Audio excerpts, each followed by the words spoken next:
میرے گھر والے کہنے لگے کھانا چھوڑ دیں پہلے اس کی بات سن لے۔ میں نے کہا پتر کیا ہوا، کسی نے مارا ہے کسی استاد نے؟ کہنے لگے نہیں حضرت، گھر فون کیا تھا تو میری اماں اور ابا کی لڑائی ہو رہی ہے۔ بچہ کانپ رہا ہے، ٹانگیں کانپ رہی ہیں۔ میں نے کہا کیا ہو کیا گیا تمہیں پتر، لڑائی ہو رہی ہے تو گھروں میں ہو ہی جاتی ہے۔ کہنے لگے نہیں آپ کو پتہ نہیں، وہ بڑا سخت لڑتے ہیں۔ میرے والد جب میری والدہ کو مارنے کے لیے آگے بڑھتے ہیں تو ہم سارے چار پنجوں کے نیچے چھپ جاتے ہیں، ہمیں خوف آتا ہے، وہ منظر خطرناک ہوتا ہے۔ یہ کون تکلیف دے رہا ہے اپنے بچوں کو؟ یہاں بیٹھے ہمارے ہاں میلوں دور رہتے تھے اس کے گھر والے، تو وہ تکلیف میں تھا، تو گھر میں کیا کیفیت ہوگی؟ اگر حوصلہ ہو، صبر ہو، قناعت ہو، اللہ کے دیے ہوئے تھوڑے رزق پر ہمیں راضی رہنا آتا ہو، ہمارے گھروں میں سکون آئے، اطمینان آئے، ہم جو زندگی بڑی خوشی خوشی گزار سکتے ہیں۔ ہمارے مزاجوں کا لالچ، ہماری طبیعتوں کی بے راہ روی، ہماری جھوٹی انا کا بت، ان ساری چیزوں کو ختم کر دیتا ہے۔ اپنی زندگی کے اندر اگر ہم وہ کردار اپنے بچوں کو دیں، جس کردار میں موبائل بھی ہو، جس میں گاڑی بھی ہو، جس میں پیسے بھی لا کے ابا دراز میں رکھتا ہو، لیکن والد کا گھر میں مصلی بھی موجود ہو، اس کی کوئی تسبیح بھی ہو، وہ یہ بھی کہتا ہو کہ خدا نے اپنے فضل سے آج 5000 دیا ہے تو اس میں 1000 غریبوں کا بھی ہے، اس میں تھوڑا سا میں نے اللہ کی رضا کے لیے بھی رکھا ہے۔ اگر کوئی مشکل آ جائے تو وہ باپ اور ماں کو صبر کرتا ہوا دیکھتے ہوں، اگر ایک باپ کر بات کرے تو دوسرا برداشت کرتا ہو۔ خدا را اپنی اولادوں کو اس اذیت کا شکار نہ کرو۔ اپنے گھروں کے اندر وہ خودداری، وہ پیار، وہ وقار، وہ محبت، وہ انداز۔ آپ تھکے ہوئے ہیں کوئی شک نہیں، آپ بہت سارے مسائل کا باہر شکار ہوں گے کوئی شک نہیں، لیکن آپ باہر سے تھک کے آئے ہیں، اور اگر آپ باہر اپنی فیکٹری کے مالک ہیں اور دفتر کے بڑے ہیں تو گھر میں بھی تو آپ بڑے ہیں نا، آپ کی ماں بھی تو انتظار کر رہی ہے، اس نے بھی تو دکھڑا سنانا ہے نا آپ کو۔ آپ یہ دیکھیے کہ آپ کے بچے بھی تو انتظار کر رہے ہیں، وہ چاہتے ہیں کہ ابا آ کے بیٹھیں تو ہم ان کے سینے پہ چڑھ کے تھوڑا کھیلیں۔ آپ کی اہلیہ منتظر ہیں، کچھ باتیں بیوی کسی اور سے نہیں کہہ سکتی، صرف اپنے شوہر سے کہتی ہے، لیکن وہ تو آتے ہی جلال میں آ گئے صاحب، وہ کہنے لگے تو بڑی نالائق ہے، میں تھکا ماندہ آیا ہوں اور تو نے مجھے کہانی سنا دی ہے۔ وہ اس خاتون سے شدت کے ساتھ پیش آنے لگے۔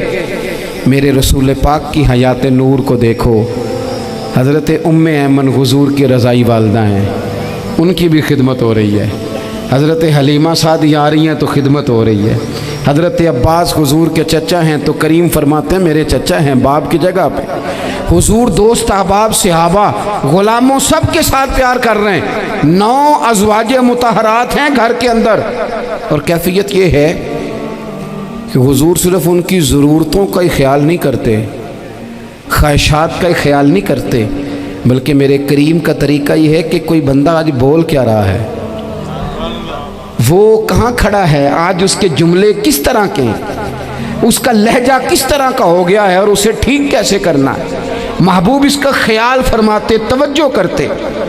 میں کہتا ہوں کہ ہم سب کو شوق آیا ہے آرام کرنے کا۔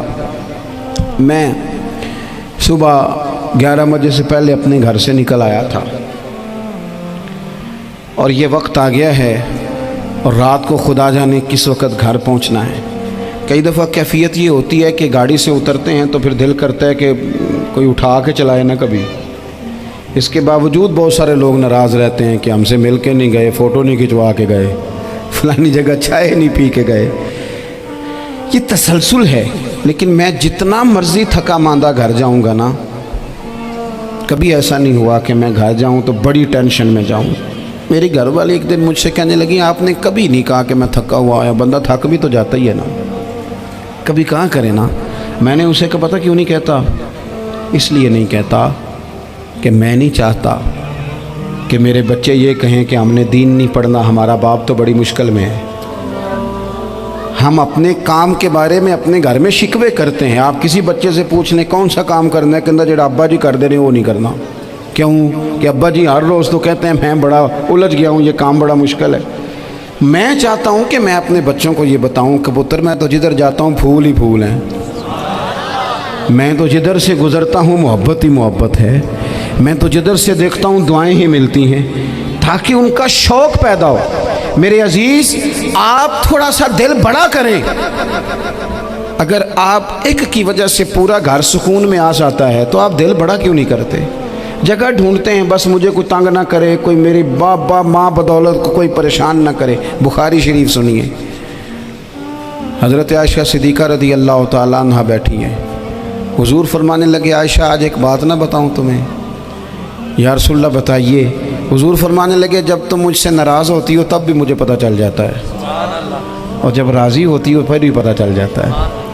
تو حضرت سیدہ عائشہ صدیقہ بات سن کے بڑی خوش ہوئیں، یا رسول اللہ وہ کیسے؟ حضور فرمانے لگے کبھی کبھی تم قسم اٹھاتی ہو۔ یا رسول اللہ ہاں۔ فرمایا جب ہوتی ہو نا راضی، خوش، تو پھر کہتی ہو مجھے رب محمد کی قسم صلی اللہ علیہ وسلم، پھر تم میرے نام کے ساتھ رب کریم کا نام ملا کے قسم اٹھاتی ہو، رب محمد کی قسم۔ یا رسول اللہ بالکل ایسے ہی ہے۔ اور فرمایا جب تمہارے دل میں کوئی بات ہوتی ہے نا تو پھر تم کہتی ہو مجھے رب ابراہیم علیہ السلام کی قسم، پھر تم رب محمد نہیں کہتی۔ یہ بخاری مسلم میں موجود ہے۔